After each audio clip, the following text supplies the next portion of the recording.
Assalamu alaikum students, in this short video we will be learning about an approach that is used in order to do pain assessment in patient.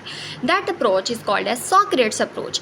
S in Socrates refers towards the site of pain, and most commonly it is the site of origin of pain.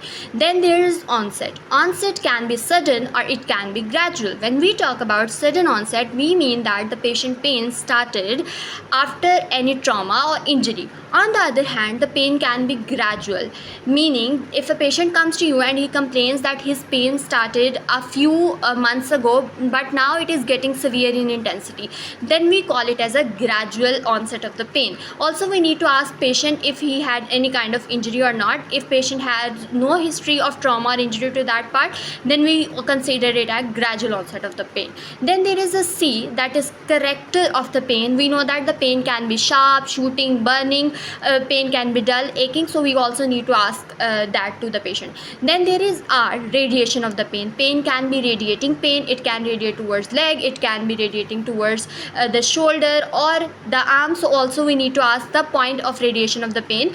Then there is elevating factor. Elevating factor refers towards the factor that decreases the pain. We need to ask if patient is taking any kind of medication that reduces the pain intensity, and if yes, then we need to ask what kind of medication, right? And also we need to ask patient if lying down or resting reduces the pain or not, so we also need to ask about the elevating factor. Then there is timing of pain. We also need to ask patient if the patient pain is constant or intermittent. When we talk about constant pain, is that patient is complaining of the pain throughout the day, there is no rest period between them, and intermittent means on and off.